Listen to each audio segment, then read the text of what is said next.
নমস্কার বন্ধুরা, cook it with Krishna চ্যানেলে আসার জন্য জানাই সবাইকে স্বাগত। আজ বানাবো নিমকি, মিনি নিমকি। প্রথমে আমি ময়দাটাকে চেলে নেব।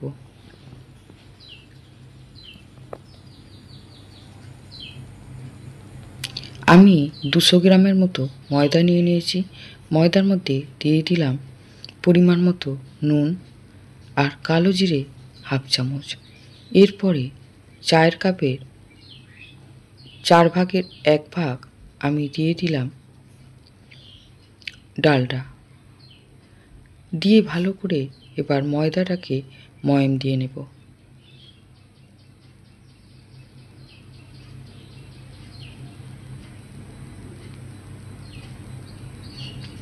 এইভাবে হাতে ঘষে ঘষে ভালো করে ময়াম দিয়ে নেব। এরপরে হাতে যদি মুঠো করে জড়ো হয়ে যায় ময়দা, অল্প অল্প জল দিয়ে একটা শক্ত ডো মেখে নেব।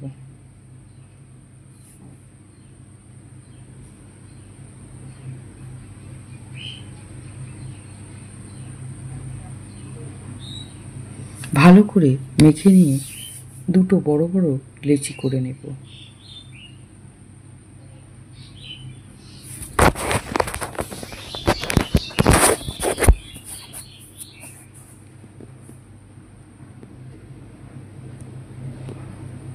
এরপরে একটু ময়দার গুঁড়ো নিয়ে ভালো করে একটা লেচি নিয়ে বেলে নেব পাতলা করে। যেভাবে রুটি বেলে ওইভাবেই বেলে নেব। বেলে নিয়ে এবার একদম সরু সরু করে কেটে নেব, পুরো এপার থেকে ওপার করে। তারপরে একটু তেরচা কোণ রেখে ছোট ছোট, একদম ছোট ছোট করে কেটে নেব। যতটা ছোট পারবো ততটা ছোট করে কেটে নেব।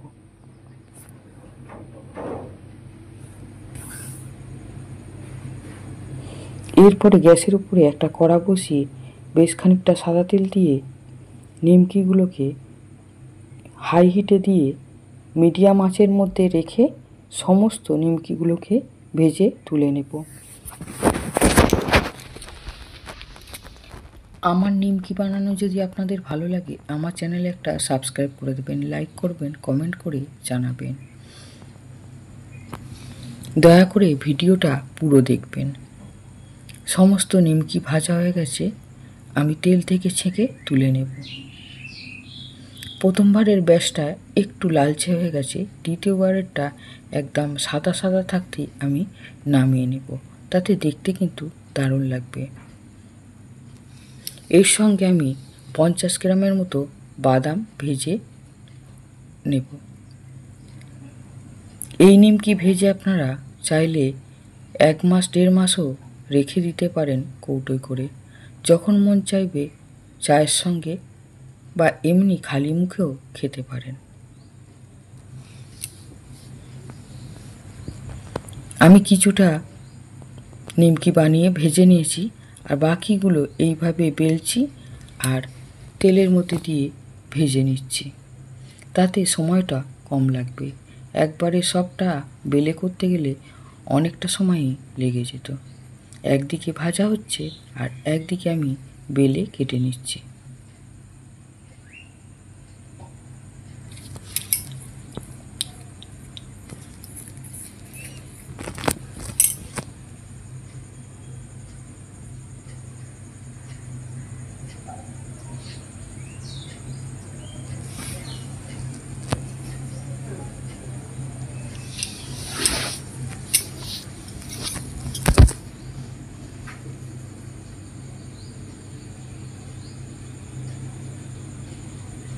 যেগুলো ছাড়েনি সেগুলো কিন্তু তেলে দিলে অনায়াসেই ছেড়ে যাবে।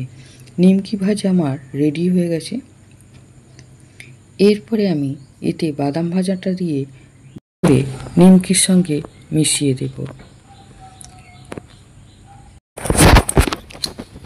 এতে অল্প একটু বিট লবণ উপর থেকে দিয়ে দেব।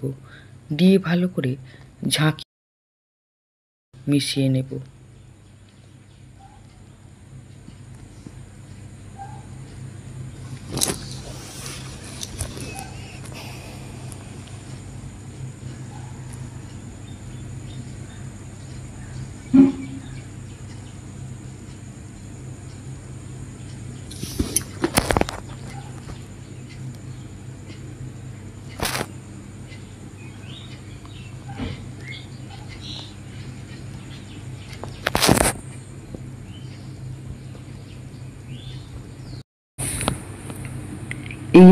নিমকি বানানো রেডি। এই নিমকি আমি একটা কৌটোয় ভরে রেখে দেব। যখন মন চাইবে তখন একটু করে বার করে নেব। এইভাবে আপনারাও মিনি নিমকি বাদাম দিয়ে ভেজে রাখতে পারেন। খেতে কিন্তু দারুণ লাগে।